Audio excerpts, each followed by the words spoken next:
En este video vamos a analizar brevemente la antigüedad de los textos de la religión hinduista y de la religión mazdeísta, puesto que hay una discrepancia de fechas relativas al asunto de la antigüedad de los textos de estas religiones. Y también vamos a analizar, aunque sea brevemente, el tipo de escritura en que se encuentran contenidas las verdades tanto del hinduismo como del mazdeísmo. Para el efecto vamos a utilizar la bibliografía de la Sociedad Teosófica, específicamente un libro de la filósofa inglesa Anna Besant, que se llama Las 7 grandes religiones. Como es bien sabido, la Sociedad Teosófica fue fundada por la filósofa rusa Elena Blavatsky. Ella es autora de un libro muy famoso que se llama La Doctrina Secreta, donde da varias de las claves para decodificar los libros sagrados de todas las religiones, sobre todo de la religión hinduista y mazdeísta, que son pues de la misma rama, de la misma especie. El mazdeísmo se supone que es una rama del hinduismo, y ella dio, como ya dije, varias de las claves para decodificar los libros sagrados, sobre todo la clave cosmológica, que son las 7 etapas del universo, la clave antropológica, que son las 7 etapas del proyecto humano, la clave numérica, etcétera, etcétera. El libro pues empieza en el capítulo donde Anna Besant trata sobre el mazdeísmo y dice lo siguiente: una de las discrepancias entre el conocimiento oculto y la ciencia oriental, que en estos últimos años ha empezado a estudiarse en Occidente, es la cuestión de la antigüedad de las grandes religiones. Cuando se trata del cristianismo o del budismo, la cuestión se limita a 1 o 2 siglos. Pero respecto del hinduismo y del mazdeísmo, o zoroastrismo como también se llama, surge entre orientalistas y ocultistas un conflicto sin trazas de terminar, pues seguramente los ocultistas no mudarán de opinión y los orientalistas solo cejarán paso a paso según el descubrimiento de ciudades antiguas y de antiguos monumentos que les vayan disuadiendo de su error. Este proceso es lento, pues el hinduismo y el mazdeísmo se remontan a lo que la historia llama la noche de los tiempos, entre comillas. El primero es la religión más antigua en la evolución de la raza aria, e inmediatamente le sigue el mazdeísmo. Dice la señora Besant: me propongo tratar de los cambios de opinión de los orientalistas, a fin de demostraros cómo retroceden lentamente, disputando el terreno palmo a palmo, siglo por siglo, a medida que nuevas pruebas señalan mayor antigüedad. Luego consideraré los testimonios ocultos para ver dónde colocan la religión del profeta iranio. Algunos autores suponen que este profeta, llamado algunas veces Zoroastro y posteriormente Zaratustra, y perdonen mis hermanos, dice ella, los hermanos parsis, los errores de pronunciación en que puede ocurrir mi absoluta ignorancia del lenguaje avesta, dice que floreció en el año 610 antes de nuestra era, haciéndole así casi contemporáneo de Buda y de Platón. Para ello se fundan en la autoridad mahometana, que si alguna vez fue seriamente admitida por los orientalistas europeos, ha sido también últimamente deshecha por completo. Y ella dice: el doctor L.H. Mills, una de las más conspicuas autoridades europeas,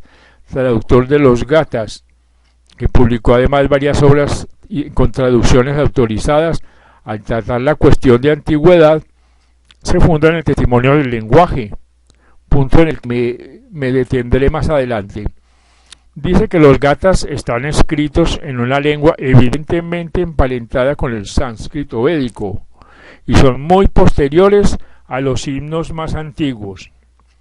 Sin embargo, Mills atribuye al Rig Veda una errónea fecha de 4000 años antes de Cristo.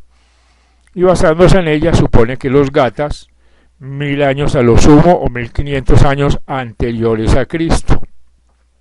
De manera que tenemos de 610 a 1000 o 1500 años antes de nuestra era como primer cómputo de antigüedad. Pero Mills dice que pueden ser mucho más antiguos, como verdaderamente lo son. En su última obra, escrita en 1890, dice: estoy ya convencido de que este último límite de 1500 años antes de Cristo puede remontarse más. Si anteceden al culto de Mitra, no es posible imaginar cuán antiguos serán. Así que la decisión de la crítica es abstenerse de conjeturas que limiten demasiado su fecha. Examinando luego la opinión del sabio alemán Hang, vemos que admite mayor antigüedad basándose en la destrucción de la biblioteca de Persépolis por Alejandro el año 392 a.C. Él arguye que para reunir una biblioteca tan copiosa y tal riqueza literaria hay que conceder el tiempo indispensable para la escritura y colección de los libros. La escritura se completó, según él cree, cosa de 400 años antes de nuestra era. Y no es posible, dice, fijar la época de Zoroastro menos de 1000 años antes de Cristo, considerando más probable la fe de 2800 años, aunque bien pudiera ser mucho más. El Dr. Ham observa además: en ningún caso se le puede asignar fecha posterior a 1000 años antes de Cristo y pudiera encontrarse razones para suponérsele muy anterior y hacerle contemporáneo de Moisés. Luego dice: Plinio, que compara a Moisés y a Zoroastro, a quienes llama inventores de dos diferentes clases de ritos mágicos, va mucho más lejos y declara que Zoroastro vivió algunos miles de años antes de Moisés. Así pues, nos hemos remontado gradualmente desde 610 años a 1500 y de esta fecha a 2800 antes de Cristo, y posible es que date de mucho antes la primera proclamación de las famosas verdades del profeta Zoroastro. Sin embargo, el testimonio griego, que puede aprovecharse y que es valioso por anteceder a las opiniones de los modernos orientalistas, retrotrae muchísimo más la fecha. De esta forma, Aristóteles, por ejemplo, coloca la fecha del profeta 9600 años antes de Cristo, pues le supone 6000 antes de Platón. Generalmente podemos decir que esta es la opinión de los historiadores griegos, que asignan a las enseñanzas del profeta la fecha de 9000 años antes de la era cristiana. Continúa ahí diciendo: los actuales descubrimientos de los arqueólogos europeos ayudan mucho a reconocer mayor antigüedad al mazdeísmo, pues las últimas investigaciones dan mucha luz para relacionar la tradición zaratrustiana con la de Caldea, Nínive y Babilonia. Recordéis que en algunas publicaciones teosóficas, en un artículo de Elena Blavatsky, mencioné algunos de los más recientes descubrimientos que se están haciendo en el país, donde esta religión dominó un día sin rival. Entonces vemos la historia de este país conservada en caracteres cuneiformes que se remontan por lo menos a 7000 años antes de Cristo, si no más, y posiblemente, según dice el descubridor, a 8000 años. Esta escritura cuneiforme se está ahora traduciendo y es posible que cuando se publique esta traducción acepte la ciencia europea algunos testimonios que confirman la antigüedad de la religión de Zoroastro. El ocultismo, en todo caso, remonta muchísimo más los principios de estas enseñanzas y las coloca en tiempos muy anteriores a dichas fechas. Los ocultistas, pues, se fundan en dos clases de análisis. El primero lugar, la Gran Fraternidad ha conservado los antiguos escritos, los mismos escritos retirados en el tiempo en que fueron hechos, los cuales se conservan en templos y bibliotecas subterráneos, en donde ningún enemigo los puede hallar, ni en donde puedan sufrir daño alguno. Allí, milenio tras milenio, se reúne el conocimiento del mundo en forma escrita y actualmente hay personas a quienes se ha permitido ver muchos de estos escritos antiguos, de los cuales no quedan ni memoria en la historia profana, redactados en lengua sacerdotal antigua, que es diferente de cuanto ahora saben las más viejas razas. Así que estos no son los únicos anales en que se fundan los ocultistas, pues tienen además anales imperecederos escritos en el Akasha, que como todo el mundo sabe esa manera de una placa sensible en el mundo físico y conserva sus más mínimos pormenores cuantos sucesos acaecen. Así que es, por decirlo así, una fotografía de la evolución del hombre exacta hasta en el incidente más significante, y a la cual pueden recurrir en cualquier momento y leer en todo tiempo los que se ejercitan en ello y se someten voluntariamente a la disciplina necesaria para efectuar tales investigaciones. De este modo, pues, los datos pueden compulsarse por investigadores sucesivos y así tenemos el testimonio de los peritos que han estudiado los más antiguos análisis, que no ven en menos caracteres escritos, sino en escenas del pasado que se proyectan con exactitud, dotadas de vida, tales como ocurrieron. De este modo viven en el tiempo pasado los sucesos de la historia. Según estos análisis, sigue la señora Bizan, la religión, que modernamente se llama mazdeísmo o religión de los parsis, es, como ya se ha dicho, la segunda del tronco ario. Los iranios, nacidos en la misma cuna que la primera familia, se extendieron hacia Occidente sobre el vasto territorio que comprende no solo la Persia moderna, sino el reino de la antigua Persia, a donde les condujo en su primera emigración el gran profeta Zoroastro, que fue para ellos lo que el Manú para toda la primitiva raza aria. Pertenecería a la misma poderosa fraternidad y era un gran iniciado de la misma logia adoctrinada por los maestros, los hijos del fuego. Muchos de vosotros habréis leído en los antiquísimos anales del libro de Cian, expuestos en la doctrina secreta, que los hijos del fuego eran los instructores de todas las grandes iniciados, llamados a su vez los señores de la llama. Zoroastro vino como maestro al principio de la subraza irania, para darle las antiguas verdades en forma apropiada a la civilización que debía producir y conveniente al tipo mental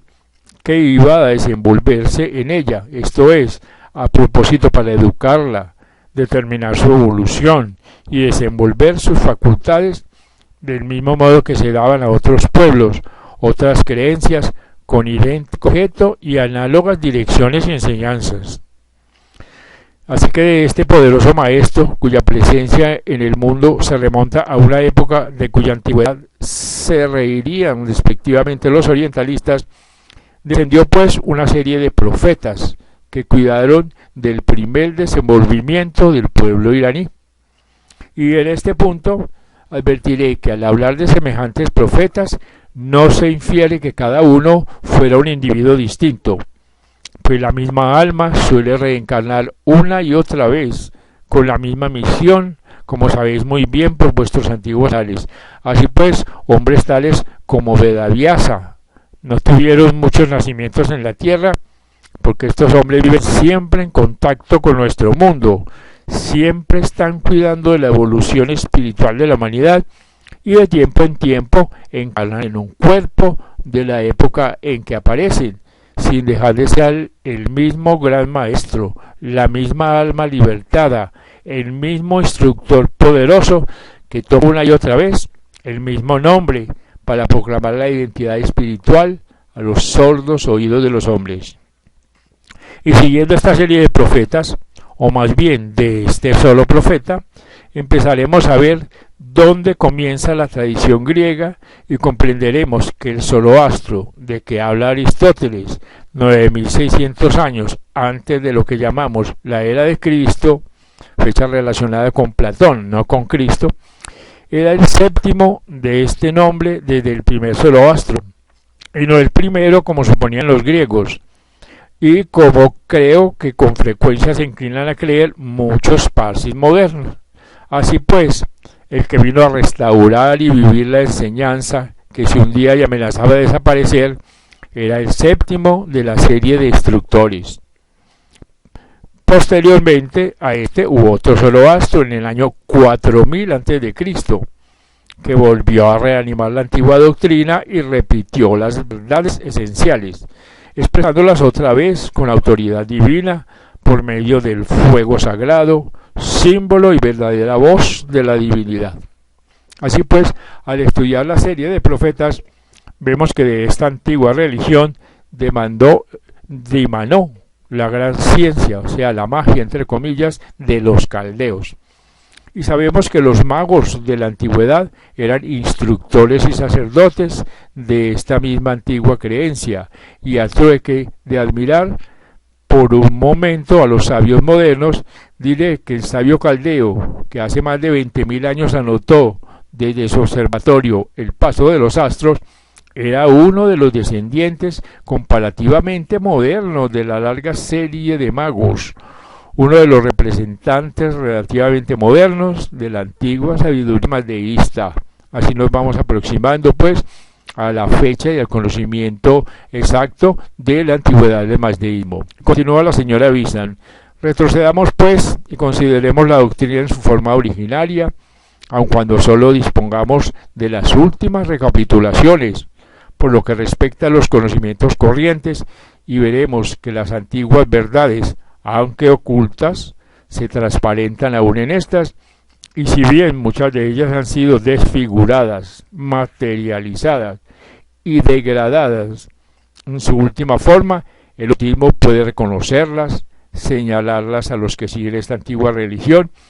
y pedir a los parsis de hoy, en nombre de su antiguo profeta, el divino iniciado, fundador de su fe, que se eleven por encima del materialismo actual, por encima de los mezquinos límites del orientalismo de la época, y proclamen la dignidad peculiar de su religión como una de las más antiguas del mundo, y que se liguen a la oculta tradición inmemorial, que no se rebajen aceptando las pasajeras indicaciones de la supuesta erudición europea. Téngase presente, como enseguida lo veremos, probado por el lenguaje, que los antiguos iranios eran arios, no eran semitas. Este es otro punto de controversia, mas luego os demostraré que el idioma corrobora los tiene el ocultismo. Admitimos en la época muy posterior una mezcla semita, pero los iranios en realidad procedían del tronco ario y son realmente una raza hermana de los arios del sur de los Himalayas. Y dice, el primer Zoroastro, al enseñar de nuevo los principios esenciales en que se basa toda creencia, aunque adulterados por ediciones posteriores, hermanó la filosofía y la religión de un modo notable. Al encontrar una civilización especial de carácter esencialmente agrícola, impregnada por completo de la idea práctica de la vida, destinada a educar prácticamente a los hombres en una creencia noble y en una moral sublime, no enlazó la filosofía metafísica con la religión exotérica, sino que las entremezcló, de modo que es casi imposible hablar aisladamente de cualquiera de ellas. De esta manera se comprende mejor el conjunto estudiando la filosofía y la religión de un solo sistema. Previendo la especial civilización que había de desarrollarse, entretejió la ciencia astronómica con las enseñanzas filosóficas y religiosas, y dispuso esta ciencia astronómica, la necesaria para un pueblo agrícola, en forma oculta y no en la pobre y raquítica exposición moderna. Para él, pues, los astros no eran simples masas de materia, que obedientes a leyes ciegas giran alrededor de soles inconscientes, sino que planetas y astros son los cuerpos de inteligencias espirituales, cuya voluntad los rige, cuya sabiduría afianza la estabilidad del universo. Enseñaba pues la astronomía no como materia muerta y energía sin alma, sino como inteligencias vivas que se mueven en orden inmutable por estar guiadas con sabiduría perfecta e inquebrantable voluntad. Enseñaba la astronomía como la ciencia viva oculta de la sabiduría espiritual, expresada en el universo material, última forma inferior de su expresión. De la enseñanza de la filosofía religiosa y de la ciencia dimanó la ética, que hasta hoy en día es la gloria de la doctrina de Zoroastro. La pureza práctica y perfecta es la tonalidad de esta moral, pureza en las acciones de la vida personal, pureza en las relaciones con la naturaleza externa, mostrando, hondando los elementos externos como manifestación de la pureza divina y manteniendo, por decirlo así, su limpieza sin mancha, en homenaje a la vida de donde todo procede. Según avancemos en nuestro estudio, veremos que estos son los puntos salientes de sus enseñanzas. Pero antes de tratarlo uno por uno, se ha de considerar la cuestión del idioma, pues necesitamos comprender algún tanto este punto a fin de seguir las enseñanzas a través de las diferentes obras que han venido a nuestras manos. Este es pues un breve resumen del estudio que puede hacerse sobre la antigüedad de la religión hinduista y mazdeísta.